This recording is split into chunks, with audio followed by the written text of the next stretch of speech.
করে তুলে সুদের বিরুদ্ধে যুদ্ধ ঘোষণা করতে হবে।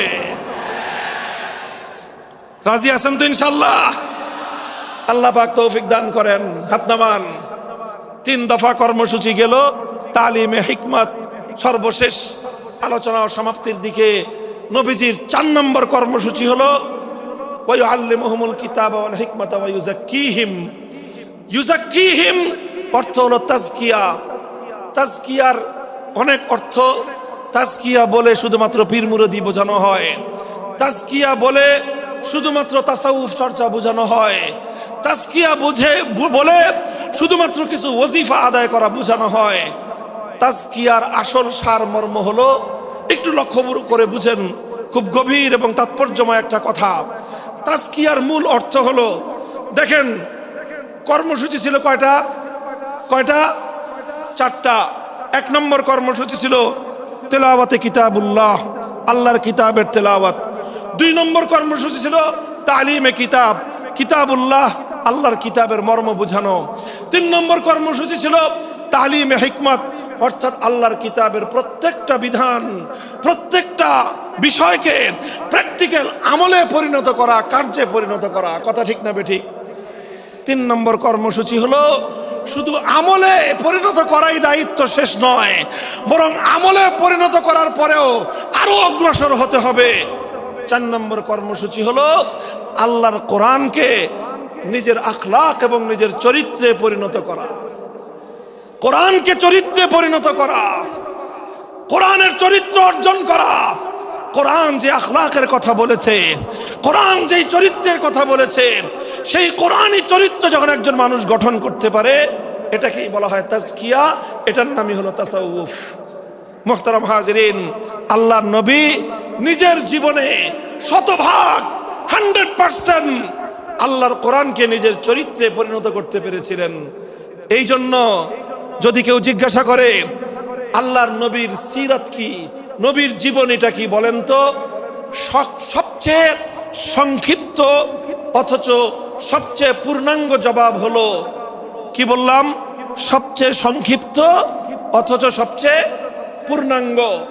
নবীর জীবন সম্পর্কে সবচেয়ে সংক্ষিপ্ত এবং সবচেয়ে পূর্ণাঙ্গ বর্ণনা হলো কানা খুলুকুহু আল কোরআন, আমার নবীর চরিত্র ছিল কোরআন। কোরআন যা বলেছে নবীর চরিত্রে সেটা বাস্তবায়িত হয়েছে, নবীর আখলাকে সেটা বাস্তবায়িত হয়েছে।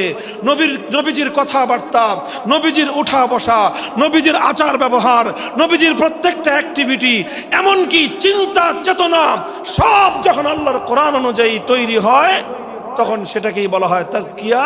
আর এটাই হলো কোরআনকে কেন্দ্র করে 4র্থ কর্মসূচি। মুহতারাম হাজিরিন, আমি আমার আলোচনা এবার সমাপ্তির দিকে টেনে নিয়ে যাই। আসুন আমরা আল্লাহর কোরআনকে সেন্টারে রেখে একটা সমাজ বিনির্মাণের চেষ্টা করি। সেই সমাজ বিনির্মাণের জন্য প্রথম কাজ, ঘরে ঘরে, কানে কানে কোরআনের তেলাওয়াতের আওয়াজ পৌঁছে দেই। 2 নম্বর, প্রতিটি মুসলমানের কাছে কোরআনের মর্ম বোঝানোর চেষ্টা পৌঁছে দেই। 3 নম্বর হলো কোরআনের প্রত্যেকটা বিধান সমাজে, ব্যক্তিগত জীবনে, পরিবার জীবনে, সমাজে, রাষ্ট্র জীবনে বাস্তবায়ন করার উদ্যোগ নেই।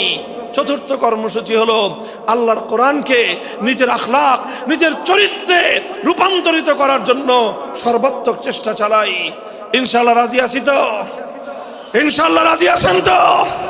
আল্লাহর কোরআন শুধুমাত্র তেলাওয়াত নয়, শুধুমাত্র তাফসীর আর ব্যাখ্যা নয়, এই কোরআনকে বাস্তবে পরিণত করবার জন্য মুসলমানরা যদি উদ্যোগ গ্রহণ করে, আগামীর বিশ্ব হবে ইসলামের বিশ্ব, আগামীর বিশ্ব হবে আল কোরআনের বিশ্ব ইনশাআল্লাহ। বাংলাদেশ বাংলাদেশ বাংলাদেশ নিয়ে আমার আখেরি বার্তা এখন হলো, বিপ্লবের জন্য বাংলাদেশ উর্বর হয়ে আছে। কথা বলেন ঠিক না বেঠিক?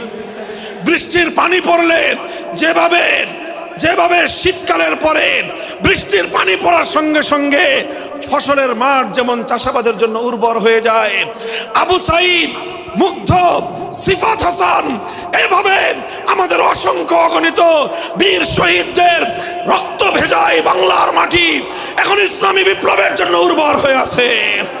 আল কোরআনের বিপ্লবের জন্য উর্বর হয়ে আছে। এই সমাজ, এই জমিন এখন বিপ্লবী চায়। সে বিপ্লব আব্রাহাম লিঙ্কনের আদর্শের বিপ্লব নয়, সে বিপ্লব কার্ল মার্কস, মাও সেতুং আর লেনিনদের বিপ্লব নয়। বাংলার মাটি আরেকটা বিপ্লব দেখতে চায়, সে বিপ্লব হবে আল কোরআনের বিপ্লব, সে বিপ্লব হবে ইসলামী সমাজ গঠনের বিপ্লব। সেই বিপ্লবের জন্য 2000 যুবক নয়, যদি 2 লক্ষ যুবকের তাজা বুকের শাহাদাতের রক্তের প্রয়োজন হয়, সে রক্ত দেওয়ার জন্য শহীদ ঈদগাহে কারা কারা জমায়েত হবে, কারা কারা জমায়েত হবে। হ্যাঁ, এটা শুধু কথার কথা না, শপথ। এটা কথার কথা না, শপথ। এটা অঙ্গীকার। কার সাথে? কার সাথে? ইনশাআল্লাহ এই শপথ এবং অঙ্গীকারের উপর আমরা আমাদের জীবনের অবশিষ্ট সময়গুলো অতিক্রম করার চেষ্টা করব। করবেন তো ইনশাআল্লাহ? আল্লাহ পাক কবুল করুন, তৌফিক দান করেন। 3 দিন ব্যাপী আজিমুস শান তাফসীরুল কোরআন মাহফিলের এই আয়োজন সার্থক হোক, ইসলামী সমাজ গঠনের জন্য এখান থেকে মানুষ অনুপ্রেরণা নিয়ে ঘরে ফেরুক। ঘরে ঘরে কোরআনের আলো, ঘরে ঘরে কোরআনের তেলাওয়াত, কোরআনের তালিম এবং কোরআনের হিকমতের আমল শুরু হোক। আল্লাহ আমাদের সকলকে গ্রহণ করুন, তৌফিক দান করেন। ওয়া আখিরু দাওয়ানা আলহামদুলিল্লাহি রাব্বিল আলামিন। সুবহানাল্লাহি ওয়া বিহামদিহি, সুবহানাকাল্লাহুম্মা বিহামদিক, আশহাদু আল্লা ইলাহা ইল্লা আনতা, আস্তাগফিরুকা ওয়া আতুবু ইলাইক।